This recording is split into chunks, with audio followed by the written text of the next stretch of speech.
Maid of honor overshadowed my bachelorette party with her mood swings and insults. Then our friendship unraveled during a disastrous phone call. I had my bachelorette party this weekend with my Mo, 26F, and 5 other bridesmaids.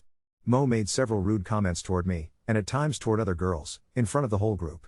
I'm feeling hurt and nervous about how to handle it.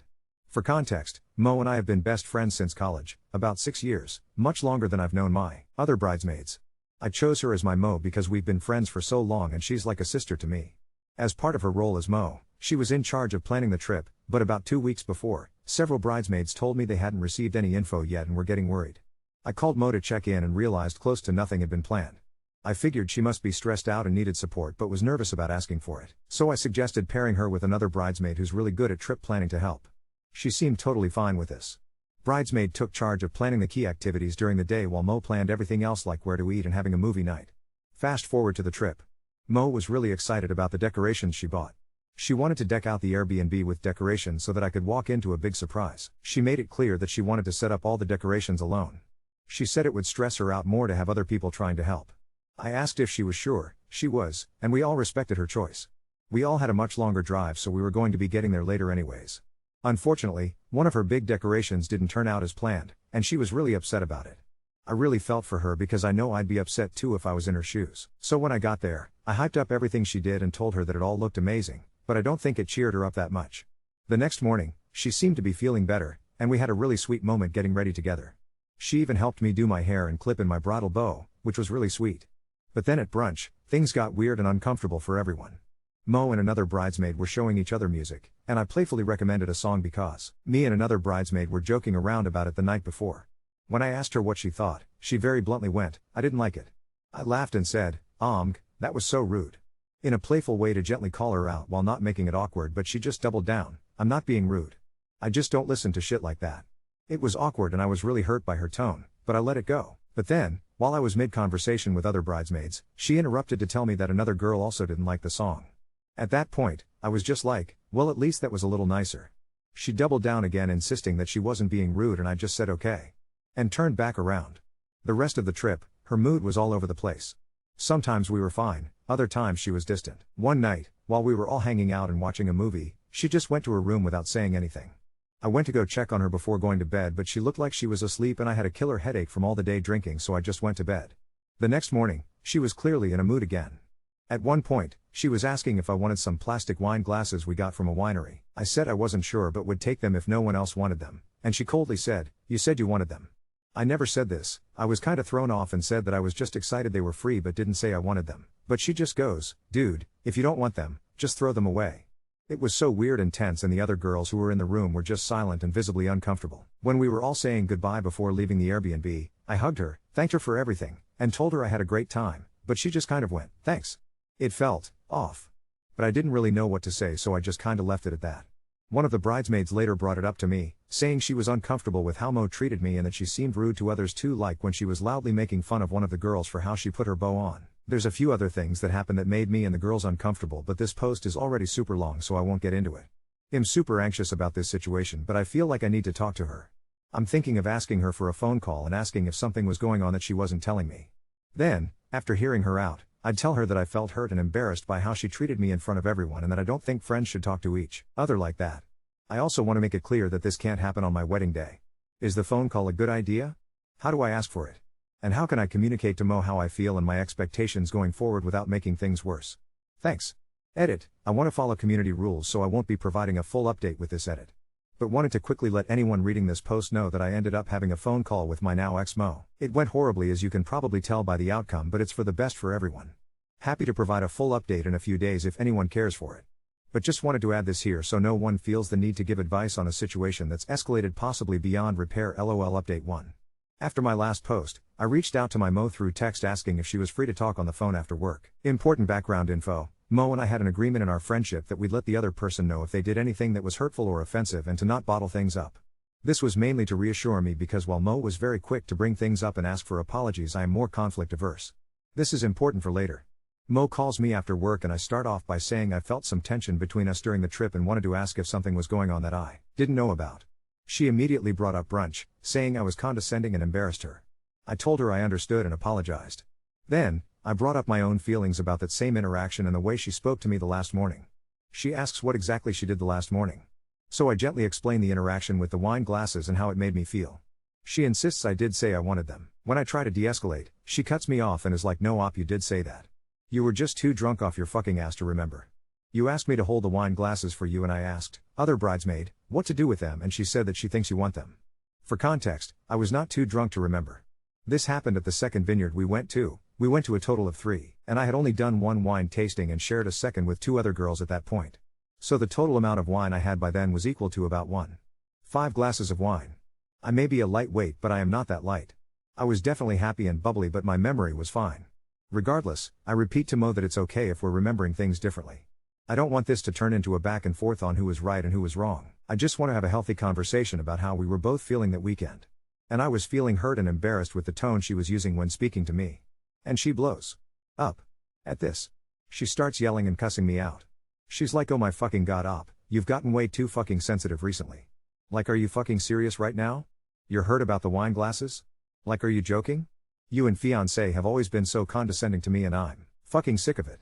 You look down on me and speak to me like I'm a fucking child. But you're hurt about some wine glasses. That's just ridiculous. Remember when I said we promised each other we'd be open and didn't bottle anything up? So yeah, naturally I was shocked and wondering why she never brought this up before. It honestly felt like she was just trying to flip the narrative to put the blame on me and make her the victim of the story. I also want to make it clear that fiancé and I have never looked down on her. We always try to validate her and reassure her as much we possibly can. We have only a handful of times tried to gently let her know that she maybe could have approached certain situations differently. Blowing up on a friend for asking her to please think carefully before she impulsively adopts another animal if she knows she can't take care of them. Letting a man who is a complete stranger into her home, when she lives alone and cannot defend herself. Showing up to an ex-situationship's home unannounced because she needed closure. I try to tell her that I'm happy to talk about those things calmly but she interrupts me again and is like, yeah, let's fucking talk about it. Let's talk about how ungrateful you fucking are after I spent all that money on you and did all this shit for you and this is how you thank me?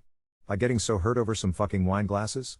That's fucking stupid. Then she started ranting about how I locked myself in my room the morning of checkout. For context, again, I was not locked up in my room that morning. I was up at 8:30 a.m. getting ready, packing, and cleaning up my room. And I was much slower than usual because 1, I had a headache from day drinking, 2, it was daylight savings, and 3, the wind was howling all night. I would have been happy to help if someone knocked on my door and asked for an extra pair of hands or to use my bathroom. But no one did because no one needed to, which one of my bridesmaids confirmed. She said no one needed to use my bathroom. And there were at least 1 or 2 girls with free hands that could have been asked to help before anyone needed to ask me. By the time I finished my room and went to the main area, everything was already taken down and everyone was sitting on the couch ready to leave. Mo continues to call me too fucking sensitive and says at this point if I'm getting so hurt over stupid shit like this then it's Amy issue and nothing to do with her. I decide it's time to end the conversation, so I say the way you just spoke to me is incredibly mean, rude, and just disrespectful. I'm not going to do a back and forth with you on this. I'm ending the conversation now. I hope you have a good day, Mo. After that call, I immediately decided she was out of the wedding party. This was not friend behavior and it certainly wasn't Mo or bridesmaid behavior, but I was debating whether to give her time to reflect in case she had the maturity to apologize or to cut ties immediately after discussing it with my fiancé and one of my bridesmaids, who were both shocked at her explosion. We agreed this needed to be the final straw. Later that evening, I noticed she had stopped sharing her location with me, which gave me the red flag that a block was coming, so if I wanted to send a message I should do so ASAP. So I sent a long text explaining that I was hurt and shocked by how she treated me. I apologized for making her feel embarrassed at brunch and thanked her for the effort she put into our friendship. But I made it clear, I don't tolerate being yelled at, cursed at, or disrespected by anyone. I told her we clearly see things differently. What she calls sensitivity, I see as kindness. Her reaction revealed how she really sees me and my fiancé, so I was removing her from the wedding as both a bridesmaid and a guest. I wished her well but made it clear I couldn't be part of her life anymore. She responded by unfollowing me on Instagram, and unfollowing my fiancé on Strava LOL, so I blocked her on everything, including Duolingo. I hope she learns and grows because she has given herself a reputation of blowing up on friends and causing drama at weddings, now 3, including mine.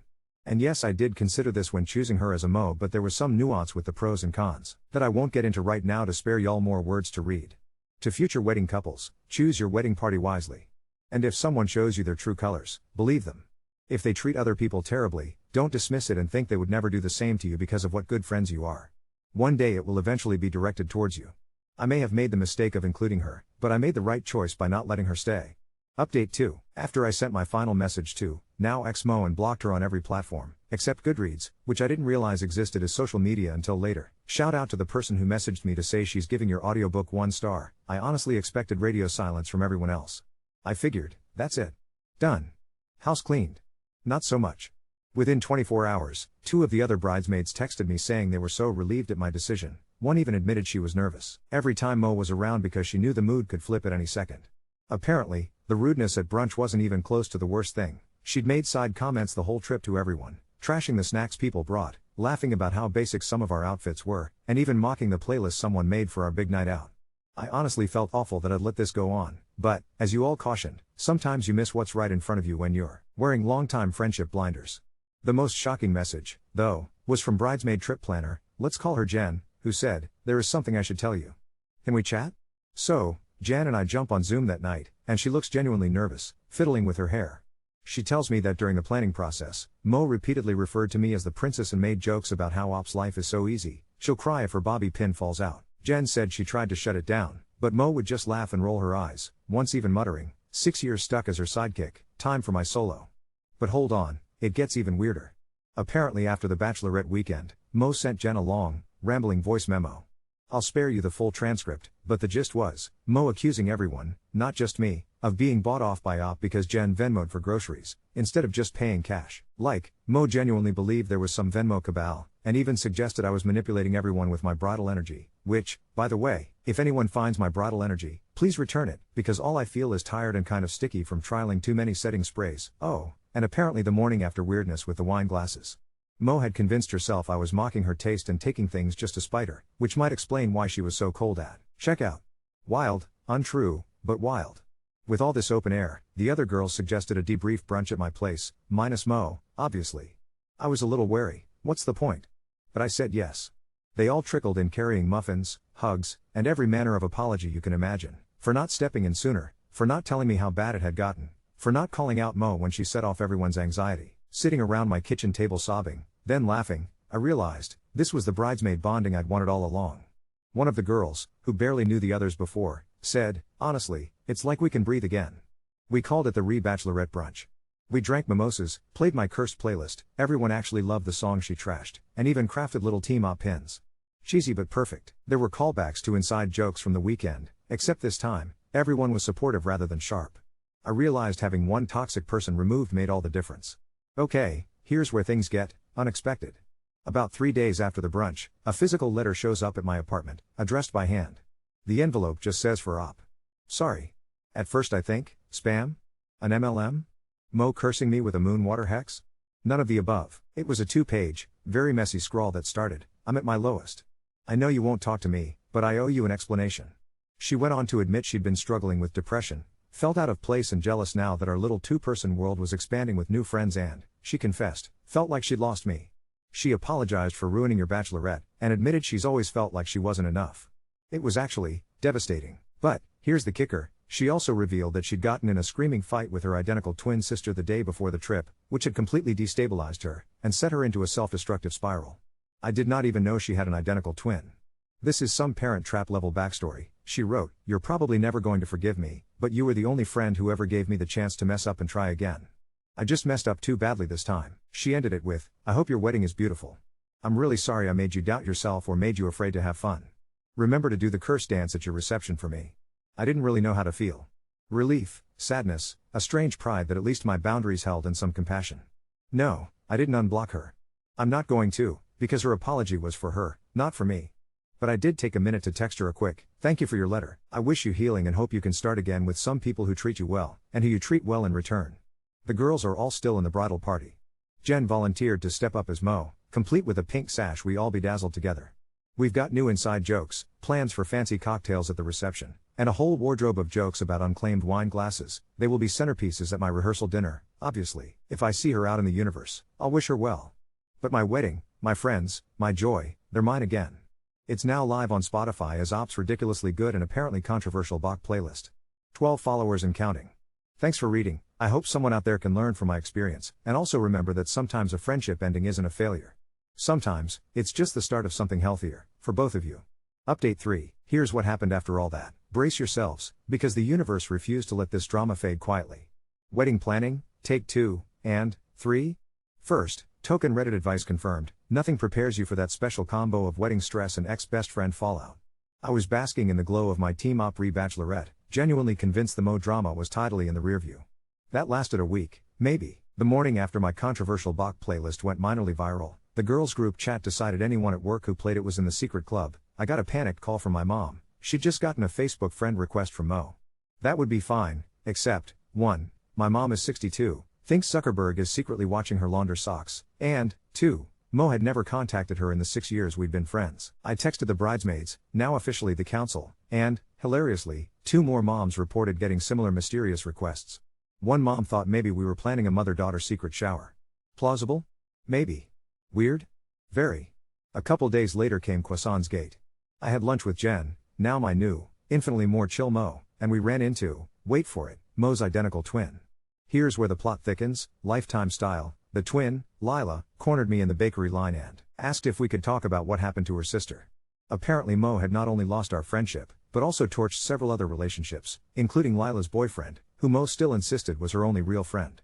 Lila wanted to clear the air and tell me she thought I'd done the right thing, but also felt sad for her sister. And, bonus, she baked me a croissant to apologize for the awkwardness. So I did what anyone would, stood in the parking lot scarfing flaky pastry with this mirror image stranger, getting the rest of the twin backstory. Turns out Mo always had past drama at big events. Her own 25th birthday apparently ended with her smoking alone on someone's porch, weeping and cursing at balloons. I swear I didn't laugh, at least not out loud. But seriously, this girl and festivities, the wedding shower curse. The shower should be the highlight. The girls, my mom, my future, Mill, charcuterie for days, and not a single cloud, until someone leaves mystery packages outside my door. At first glance, cute, pink wrapped, tied with DIY bows. Jan and I open them like it's Christmas, only to find, I'm not kidding, a set of plastic wine glasses, a bow-tied bottle of cheap rosé, and, hand-scrawled, for the sensitive princess. Cheers to kindness. There's no name but the writing looks suspiciously familiar. I try to laugh it off, but Jen swears she hears someone behind the defense plants. Spoiler, it was a squirrel. Or so I hope. At this point, the council enters full wedding security mode. We have a code when ordering at venues. I'd like the no drama special, please, and everyone starts parking with their bumpers practically touching so there are no gaps for random drive-by friends. More backstage drama? I thought the Mo saga was a closed book, but it turns out once someone starts unfollowing on Strava, they also leave reviews. On my wedding website guestbook, there was a congratulations, hope the drama is worth it, posting, signed anonymous. We all cackled, then went on red alert. Thank goodness for personal passwords and Jen's husband, who's a web developer and added anti-trolling software to our RSVP portal. DIY wedding hack, the shocking true reveal. Yes, really, here's the super wild part. The night before the rehearsal dinner, I get a DM from Mo's ex, let's call him Mark, apologizing for inserting himself, but saying he just wanted to own up to something. Mark then tells me that a week before my Bachelorette, Mo caught him DMing one of my other bridesmaids, which triggered the infamous identical twin screamfest and launched her into a full meltdown spiral. She refused to admit this to anyone, instead crafting her own version of victimhood. The whole weekend, she was carrying all that rage, and I was just the easiest target. Suddenly, so much made sense. The insecurity. The attacks. The need to control my wedding narrative. It wasn't just about friendship or even jealousy, it was grief over losing her last bit of perceived control. I wish I could say this magically made me feel better. But mostly, it made me sad for her. The big day, chaos, healing, and wine glasses finally, the wedding day arrives. Half the council is on uninvited guest lookout. My Greek aunt nearly tackled a coworker's +1 because her shoes look suspicious. But everything goes smoothly. The playlist, yes, the controversial song, at my request, gets everyone on their feet.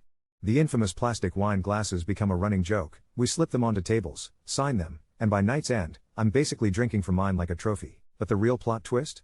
Late into the reception, after the last dance, my phone buzzes. One new message, an Instagram all to count. It's a picture of my bridal bow on the dance floor, with the caption, "You always did wear it better. Best wishes, no more sidekicks necessary. No more drama. No more apologies. Just the final word in a friendship that burned itself to the ground but, in a twisted way, honored our years together." The takeaway, and what really mattered, the council is stronger than ever. We stay in touch, plan pop-up brunches, and circulate updated playlists. My wedding wasn't perfect, but it was mine, woven through with love, laughter, and a few truly outlandish stories for the grandkids.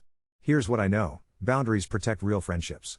A wedding sometimes shows you who people really are, but it also shows you the ones who'll stand beside you when everything shakes loose. Friendship breakups hurt, but sometimes that's the prelude to real, lasting happiness. And, of course, you can always turn plastic wine glasses into the world's weirdest wedding centerpiece. Update 4. Here's the next chapter, because if you thought this story was over, you don't know my wedding luck. New drama, unexpected reunions, family bombshells, and 2 plot twists I wouldn't have believed if I weren't living them. After that wild, cathartic, heart-restoring wedding weekend, plastic wine glasses now living on permanently in my kitchen's decor, I genuinely thought I was entering chill married life phase. Team Op, the council, thanks, Reddit, for making that stick, was thriving. We scheduled monthly brunches, sometimes themed, cursed playlists only, everyone wear a bow, sometimes just bagels and vent sessions. We even roped in Jen's mom, who became our group's emotional support mom. And then, about a month after the wedding, I wake up to 47 missed messages on the bridesmaid group chat. I expect memes or a planning tangent. Instead, I find confused gifs and about a dozen screenshots. Mo had formed her own group chat. But not a new friend group, no. She'd named it, The Real Story, No Princesses Allowed. Bizarrely, she'd started DMing loosely connected acquaintances, inviting even my cousin, for the inside scoop, and her twin, Lila, you'll like this, trust me. From what we gathered, her real story was a truly deranged combination of 1. How weddings are actually toxic power structures, 2. How I'd engineered everything from the playlist controversy to team bonding as a psychological control strategy, and 3. A half-hearted sales pitch for her new friendship consulting business, which, get this, offers Bachelorette mediation for $79 per hour. People in the new chat were as confused as you are reading this. My cousin just replied, LOL, girl, what? And left. Now, into this tornado of digital pettiness comes an even bigger surprise. My mom, who's now weirdly into Instagram DMs, hops on my wedding aftermath post and messages, call me ASAP. I brace for a dress critique, nope. After seeing Lila in the brunch photos I'd tagged, my mom recognized her as a long-lost, distant cousin's daughter. She and Mo are, apparently, third cousins to me. I have now retroactively attended my own wedding with a secret blood relative best friend, plus drama from just up the family tree. I get off the phone and immediately get a call from Lila. So, do you want this old baby photo my mom gave me with 6 babies and 3 sets of bows? You're in it. Ridiculous as it sounds, the council and I decide it's time to commemorate these wild months with a one last hurrah bash. No drama, no Mo, Lila, now family, hosts, so we're in a neutral, drama-free zone. Until, of course, it rains. We relocate to a nearby bar. Guess who walks in, unmistakable in a bold floral dress and demanding aura, Mo. She sees us, freezes, then, in true Mo fashion, marches right across, not angry but oddly, unapologetic. She locks eyes with me and says, you look happy. You didn't before. I answer honestly, because, well, I am. She nods, as if giving her final assessment, and leaves after ordering a whiskey sour and chatting with the bartender's dog. The only word she said to Lila? Don't let her have all the bows. The council is speechless. I'm half relieved, half weirdly sad, but mostly just glad for closure. Weeks go by. Real life resumes. The bows go in the closet, the wine glasses migrate to charity, playlists flourish, and I file all the memories away as just one of those epic wedding stories. Until, months later, I get a thank you note from the bartender. It reads, heard about your crew from that floral dress lady. She said life's too short to stay mad about bachelorette parties. Hope it all works out. Enclosed, a bar token, valid for 1 round for you and your council, and a smiley face with a weird little bow sketched underneath.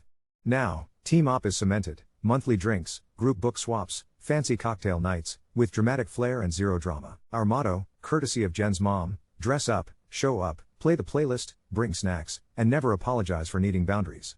And, yes, I still sometimes get plastic wine glasses in the mail, some from friends, others from anonymous Amazon addresses with you drop this crown. I keep them all.